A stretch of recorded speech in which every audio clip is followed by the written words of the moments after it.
missiles in the night sky, a bunker 300 feet beneath the Iranian mountain, and a president who once swore we'd end endless wars. Tonight the question is brutally simple. Did Donald Trump just light the fuse on World War III? I'm JP Dunphy, and this is the Bearded Signal. So, welcome to the Bearded Signal. If you're new here, we take the noise of our time and break it down to its root. And today's signal, the strike in Iran, the constitutional breach, and the eerie quiet from the once anti-war crowd. So here's the basic roadmap. I'll cover the timeline, legality, global fallout, political motivations, Gen Z's reaction, and how it all ends in a burning question. Did Trump just crown himself America's first warlord? So, I'm not pulling any punches. I'm taking names. So, first and foremost, June 21st, just before 3 a.m., Iranian time, a coordinated U.S. strike hit Fordow, Natanz, and Isfahan.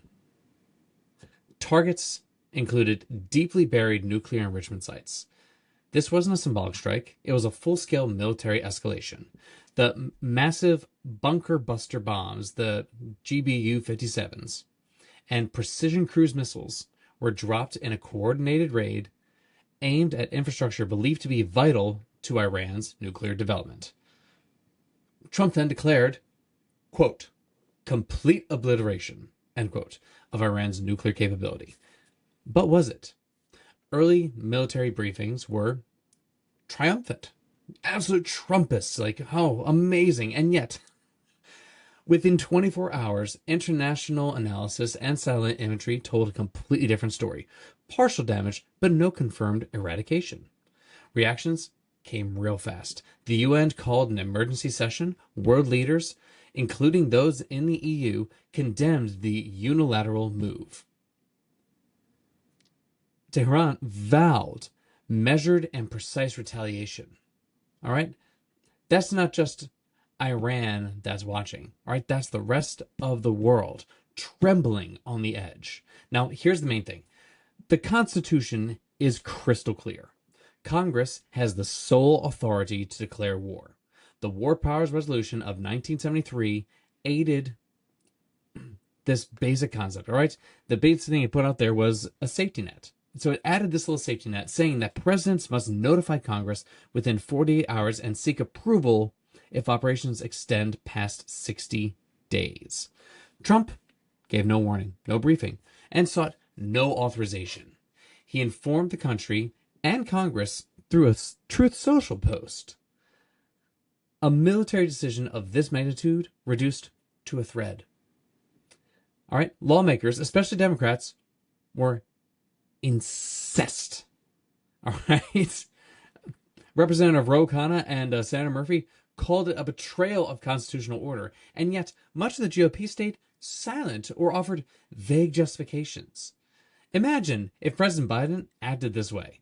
The same voices would be screaming dictator. But this isn't about politics. It's about progress, precedent, and preserving democracy. Now, first and foremost, the kings that we fought against have to be taken into account here, all right? So on Saturday, when Trump made the unilateral decision to bomb Iran, an act of war which is blatantly illegal and unconstitutional, our founding fathers, way back in the day when they actually put this thing together, vested the power to declare war in Congress to prevent exactly this. They did not want a king. They did not want one man dragging us into an unjust and unpopular war. All right? Trump's decision might just be the most un-American act of any modern U.S. president and is clear grounds for impeachment immediately. And yet,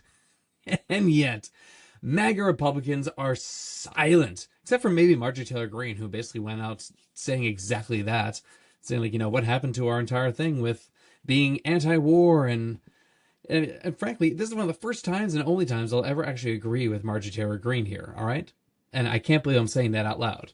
But the rest of them are willing to secede their authority to a man who threatens the Constitution like a napkin, all right? He literally is, this guy's going to use it as toilet paper at this point and just wipe his fucking ass to get his own shit stain off of it. And Members of Congress have constitutional and moral responsibility to reclaim their authority to declare war before it's too late. We are not subjects, we're citizens. And yet, just think about this. Iran is wounded, but it's definitely not broken. All right? Trump sort of put it out there that he was going to do this almost 3 weeks ago at this point. And because of that, they were able to actually move certain things. Intelligence suggests that Iran actually preemptively relocated its enriched uranium stockpiles and sensitive equipment. Fordo was hit hard, and yet its deepest facilities have survived. Iran's leadership is now rallying its regional allies, and proxies like Hezbollah and the Houthis are already posturing for a potential retaliation. All right, Russia and China immediately condemned the strikes. NATO allies were blindsided. The UK distanced itself hardcore from this. All right. Meanwhile, oil futures spiked. All right, the crude brevity briefly topping $100 a barrel, which is insane. So we're not just facing one war. We're starting into a web of global destabilization, all right? Cyber attacks, proxy strikes, trade disruptions, and economic shockwaves. Now, when the U.S. acts without coalition consensus, we isolate ourselves. It doesn't strengthen us. It really heavily isolates us. If you don't understand this, you really should not be talking about politics because you don't understand how it works. It isolates us. If you go against everyone that's supposed to be with you, that you make unilateral decisions together, you can't just take it and do it on your own without anything else and just saying in the middle of the night through a freaking tweet that that's what you did. It's not how it works. All right? But just take this back for a minute here. All right? Trump built his entire 2016 campaign on anti-interventionalism. All right? The whole America first, end the endless wars, bring the troops home. And now he lit the match in the powder room. All right? Let's just be blunt. This isn't about Iran. It's about Trump's poll numbers. This is about distraction. This is about flexing power as criminal investigations close in. And this is about looking like a strong man, right, before Republican National Convention. That's exactly what it is. The silence from the right is deafening in this. And the people who attacked Obama for Libya or Clinton for Kosovo or Biden for Afghanistan are now offering nothing but weak applause. It's sickening and disturbing. America first always meant America fires first. As long as the guy holding the gun, as long as their own guy's holding the trigger, right? So, breaking it down to TikTok, Instagram, and Discords, all right? Right now, they're completely flooded with a terrifying theme, which is war, all right? Draft memes are everywhere. Not because it's funny, but because it's pretty damn real right now, all right? Teens and 20-somethings are posting selective service notices. All right, tutorial videos on draft exemptions and dystopian commentary laced with anxiety. It's all over the place. This generation grew up on Iraq, on Afghanistan, and on the aftermath of 9/11. All right, they watched classmates go off to war. They buried family members. They know what forever wars look like. And they're saying hell no to this. All right, some lawmakers have hinted at the reinstating the draft boards, just in case. And that may be political posturing, but the fear it stirs is very real. There's a lot of people that are freaking out about this, and I don't blame them one damn bit. All right? The anti-war protests aren't just marches anymore. They're basically live streamed, decentralized, and digital. So Gen Z isn't lazy. They're not indifferent. They're definitely awake to this, and they are pushing back in a language of the internet. And I think it's going to be needed. Very needed. All right, so right now, global democracies hang by a thread. France, Qatar, and Switzerland are working back channels the entire way.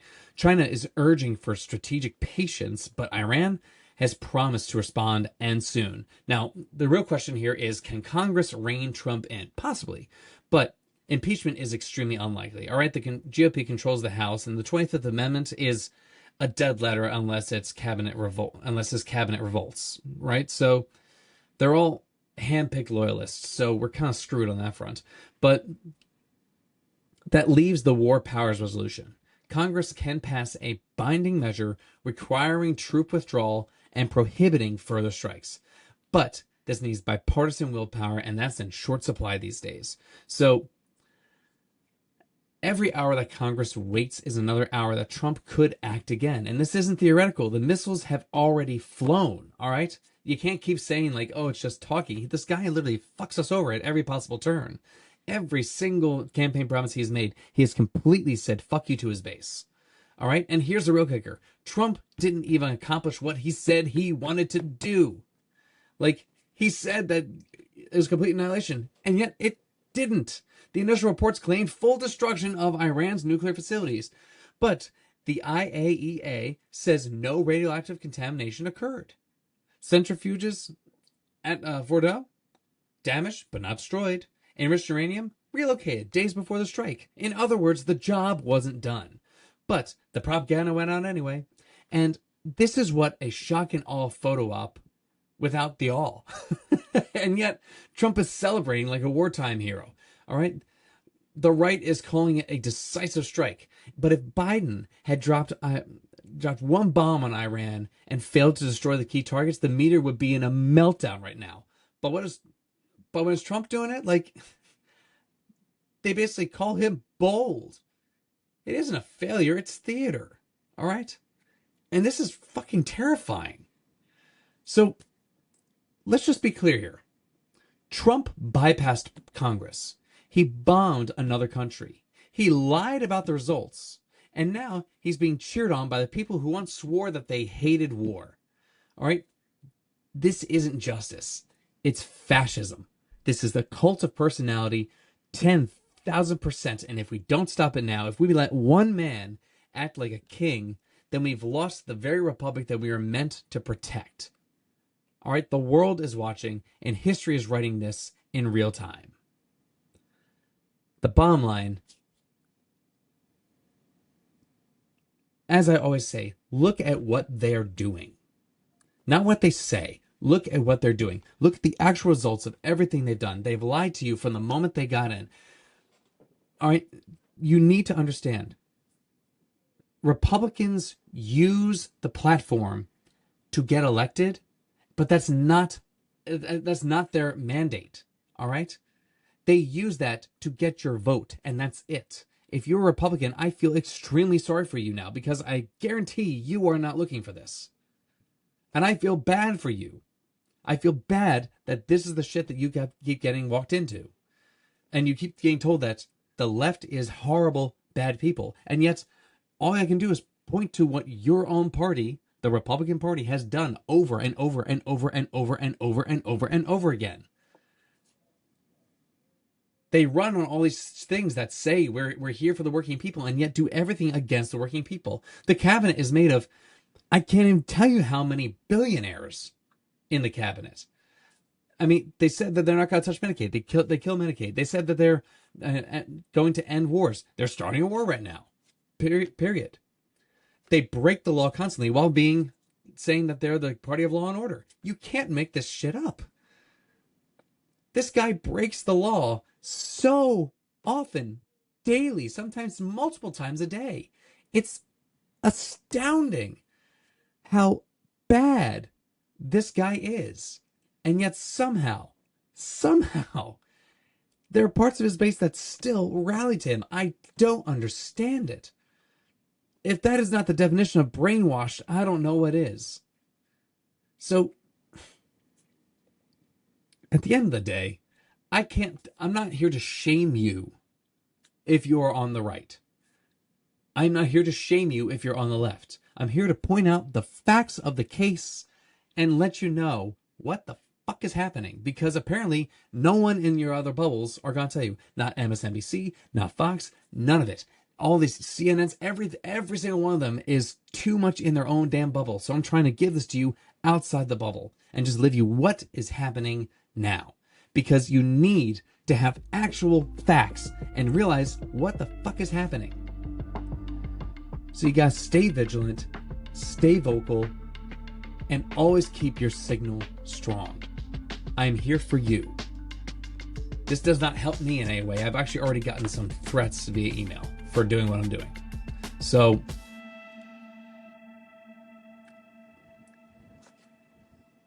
be safe out there. Stay vigilant. Stay vocal. Keep your signal strong.